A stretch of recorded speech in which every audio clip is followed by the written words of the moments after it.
Assalamualaikum warahmatullahi wabarakatuh. Perkenalkan, kami dari kelompok 10 akan membawakan presentasi dengan judul The Triarchic Theory of Successful Intelligence atau biasa dikenal juga dengan istilah teori kecerdasan triarkis. Namun, sebelum lanjut ke pemaparan materi, izinkan saya untuk memperkenalkan anggota dari kelompok 10. Yang pertama yaitu ada Vicky Cynthia Aji dengan 3 digit NIM terakhir 056. Yang kedua yaitu ada Ayu Anggraini dengan 3 digit NIM terakhir 057. Yang ketiga ada Firzanatus Salma Rafizayu Adi dengan 3 digit NIM terakhir 064.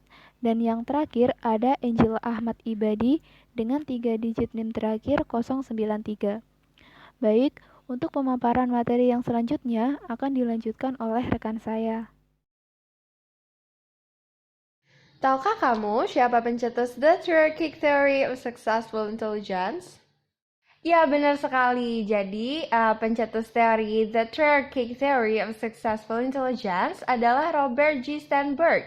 Ia merupakan seseorang psikolog terkenal yang penelitiannya sering berfokus pada kecerdasan dan kreativitas manusia. Sternberg mengajukan teorinya pada tahun 1985 sebagai alternatif dari gagasan faktor kecerdasan umum. Faktor kecerdasan umum juga dikenal sebagai G, adalah yang biasanya diukur oleh tes kecerdasan. Ini hanya mengacu pada kecerdasan akademis. Definition of successful intelligence. Yang pertama, yaitu ketika seseorang mampu menggunakan semua kemampuan untuk mencapai kesuksesan hidup yang sesuai dengan konteks sosiokulturnya masing-masing. Elemen ini menjelaskan bahwa sukses bukanlah sesuatu yang bisa didefinisikan secara general. Maksudnya, bagi sebagian orang, sukses diartikan sebagai pencapaian dalam hal akademis, seperti menjadi seorang dokter atau profesor. Namun, bagi sebagian orang yang lain, sukses dapat diartikan sebagai pencapaian dalam eksplorasi keterampilan diri, seperti menjadi seorang penyanyi atau pemain sepak bola.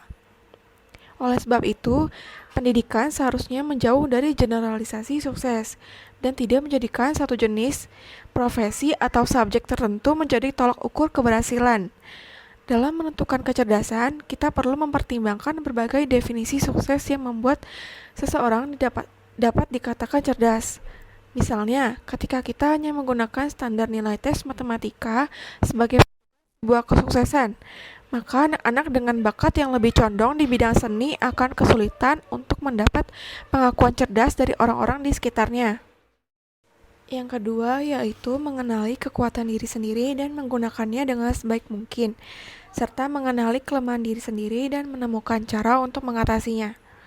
Elemen ini menjelaskan bahwa kita harus mengetahui potensi diri sendiri dan menggunakan potensi tersebut secara maksimal.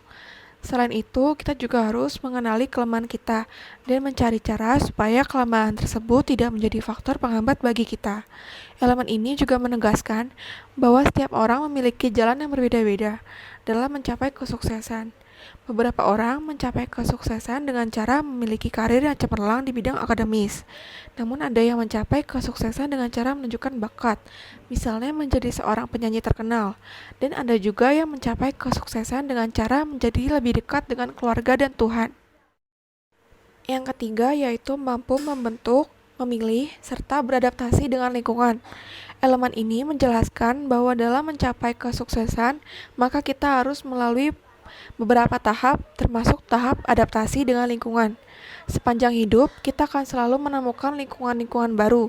Tidak semua lingkungan memberikan dampak positif dan tidak semua lingkungan memberi kesempatan kepada kita untuk berkembang. Oleh sebab itu, kita perlu beradaptasi dengan lingkungan.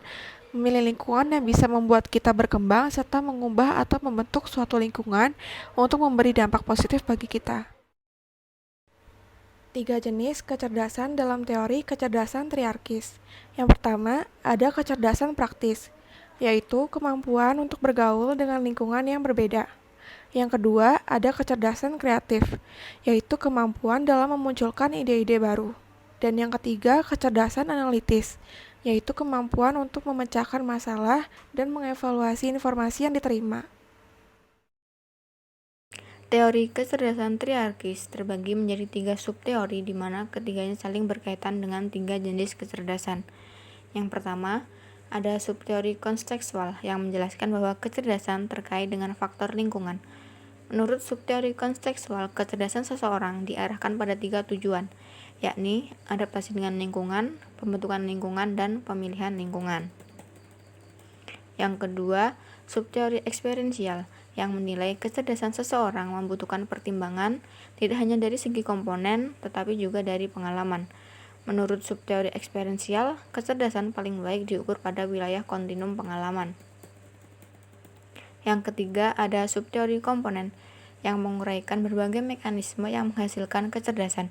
Menurut Sternberg, subteori ini dibagi menjadi 3 jenis komponen, yaitu komponen meta, komponen kinerja, dan komponen akuisisi pengetahuan. Subteori kontekstual terdiri atas 1. Adaptasi dengan lingkungan. Kebanyakan pemikiran cerdas diarahkan pada upaya untuk beradaptasi dengan lingkungan. Kita semua tahu bahwa di sekeliling kita terdapat berbagai macam lingkungan yang berbeda-beda. Lingkungan kontekstual yang berbeda ini memiliki pengaruh terhadap perkembangan kemampuan mental seseorang. Misalnya, orang yang tumbuh dengan lingkungan yang tidak terlalu memikirkan disiplin waktu akan merasa kesulitan ketika berada di lingkungan yang sangat menerapkan disiplin waktu. Oleh sebab itu, orang tersebut harus bisa beradaptasi dengan lingkungan barunya. Yang kedua, pembentukan lingkungan. Cara ini menjadi salah satu alternatif apabila seseorang gagal dalam beradaptasi. Ketika seseorang tidak dapat menyesuaikan diri dengan lingkungan, maka ia akan mencoba untuk mengubah lingkungan supaya sejalan dengan dirinya. Namun, pembentukan lingkungan juga bisa dilakukan sebelum individu mencoba untuk beradaptasi. Misalnya, pada kasus seseorang yang cenderung bersifat dingin dan cuek, ketika bertemu dengan pasangan yang selalu menuntut hal-hal romantis, seseorang itu tidak akan berusaha beradaptasi dengan keromantisan pasangannya. Tetapi, dia tetap menjadi dirinya sendiri dan membiarkan pasangannya lama-lama akan terbiasa dengan sifatnya itu. Dalam beberapa hal, pembentukan lingkungan diperlukan untuk membentuk sebuah kemajuan. Misalnya, dalam bidang sastra, seorang sastrawan akan terus membentuk jenis-jenis sastra yang baru daripada terus mengikuti jenis sastra lama yang sudah ada. Yang ketiga, pemilihan lingkungan. Terkait dengan proses seleksi, yakni penolakan suatu lingkungan demi lingkungan yang lain. Seleksi terkadang digunakan sebagai cara ketika adaptasi dan pembentukan lingkungan gagal untuk dicapai. Misalnya, ketika ada seorang pelajar akhir SMA yang akhirnya memutuskan untuk melanjutkan kuliah di jurusan kedokteran, awalnya ia akan beradaptasi dengan lingkungan di kedokteran yang bersifat kompetitif. Namun, lambat laun dia merasa tidak bisa beradaptasi dengan lingkungan tersebut. Akhirnya, dia mencoba mengubah lingkungan kompetitif tersebut menjadi lingkungan yang lebih bersifat fleksibel dan santai. Namun, dia menyadari bahwa dengan mengubah lingkungan menjadi lebih fleksibel, akhirnya dia menjadi tertinggal dari teman-temannya yang lain. Ketika adaptasi dan pembentukan lingkungan telah gagal, maka dia bisa memilih cara yang ketiga, yaitu seleksi atau pemilihan lingkungan. Itu artinya, mungkin saja dia akan memilih untuk meninggalkan jurusan kedokteran dan mencoba lagi tes kuliah tahun depan di jurusan lain yang dia minati. Subteori eksperiensial terdiri atas 1. Kemampuan untuk menghadapi hal-hal baru. Beberapa sumber penelitian menyatakan bahwa kemampuan dalam menghadapi hal-hal baru adalah cara yang baik untuk mengukur kecerdasan. Pengalaman dan kemampuan untuk menghadapi hal-hal baru memiliki hubungan atau keterkaitan. Misalnya, pada suatu kelompok belajar siswa diberikan sebuah pertanyaan yang bukan berasal dari pelajaran sekolah atau yang bersifat pengetahuan umum. Lalu, terdapat satu anak yang bisa menjawab pertanyaan tersebut. Ketika ditanya dari mana dia mengetahui jawaban tersebut, anak itu menjawab bahwa dia pernah membaca sebuah buku yang kebetulan memiliki hubungan pengetahuan dengan pertanyaan yang disampaikan. Yang kedua, kemampuan untuk mengotomatisasikan pemrosesan informasi. Otomatisasi mengacu pada cara eksekusi komponen. Komponen yang dimaksud ialah metakomponen, komponen kinerja, dan komponen akuisisi pengetahuan. Dengan otomatisasi, seseorang menjadi terbiasa dengan tugas atau situasi tertentu dan dapat menanganinya dengan sedikit pemikiran, dengan kata lain tidak terlalu menjadi beban. Misalnya, seseorang yang terbiasa membaca secara bottom up tidak akan merasa kesulitan ketika harus membaca secara top-down. Kemampuan untuk mengotomatisasi pemrosesan informasi dan kemampuan untuk menghadapi hal-hal baru memiliki hubungan yang saling terkait. Subteori komponen terdiri atas yang pertama komponen meta atau meta components, yaitu proses eksekutif yang digunakan untuk merencanakan, memantau, dan mengevaluasi. Komponen meta meliputi proses mengenali masalah, memutuskan sifat masalah, memilih proses pemecahan masalah, memilih strategi untuk menggabungkan komponen-komponen dalam pemecahan masalah, memilih representasi mental di mana komponen dan strategi dapat bertindak, mengalokasikan sumber daya mental, memantau pemecahan masalah, dan mengevaluasi pemecahan masalah. Dari semua proses tersebut, memutuskan sifat masalah adalah proses yang memainkan peran paling penting. Beberapa orang terkadang sulit terlepas dari sebuah masalah, bukan karena dia tidak tahu cara pemecahan masalah, melainkan karena dia tidak tahu masalah apa yang harus dia selesaikan. Pemilihan strategi juga memainkan peran penting dalam kecerdasan. Strategi adalah penggabungan komponen-komponen dalam pemecahan masalah. Ketepatan dan memilih strategi akan membuat pemecahan masalah menjadi lebih efektif. Pemilihan strategi juga berkaitan erat dengan proses representasi mental. Mengalokasikan sumber daya mental juga sama pentingnya dengan proses yang lain. Dengan mengalokasikan sumber daya mental, maka pemecahan masalah akan lebih mudah dilakukan. Yang kedua, ada komponen kinerja atau performance component, merupakan proses tingkat rendah yang mengeksekusi instruksi dari komponen meta. Komponen tingkat rendah ini memecahkan masalah sesuai dengan rencana yang dibuat oleh komponen meta. Dan yang terakhir, ada komponen akuisisi pengetahuan atau knowledge acquisition components, memungkinkan kita mempelajari informasi baru yang akan membantu kita untuk melaksanakan rencana kita.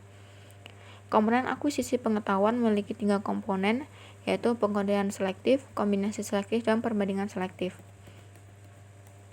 Pengkodean selektif melibatkan penyaringan informasi yang relevan dari informasi yang tidak relevan.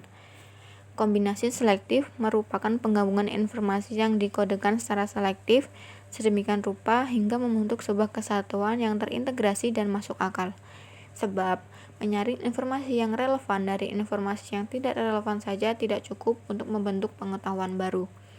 Oleh sebab itu, seseorang harus tahu bagaimana cara menggabungkan keseluruhan informasi yang terhubung secara internal. Sedangkan perbandingan selektif melibatkan penemuan hubungan yang tidak jelas antara informasi baru dan informasi yang sudah diperoleh. Komponen kecerdasan adalah bagian paling penting dari kecerdasan individu, sebab berbagai macam komponen akan saling bekerja sama. Komponen meta akan mengaktifkan komponen kinerja dan komponen akuisisi pengetahuan. Selanjutnya, komponen akuisisi pengetahuan akan memberikan umpan balik pada komponen meta. Nah, kita udah pada kesimpulan nih. Jadi, teori triarki terdiri dari 3 subteori saling terkait yang mencoba menjelaskan dasar dan manifestasi dari pemikiran cerdas. Teori ini merupakan perluasan dari perspektif teoritis, tradisional, umum, dan dikotomis. Subteori konseptual menghubungkan kecerdasan dengan dunia luar individu. Subteori eksperiensial menghubungkan kecerdasan dengan pengalaman individu. Dan subteori komponen menghubungkan kecerdasan dengan dunia internal individu.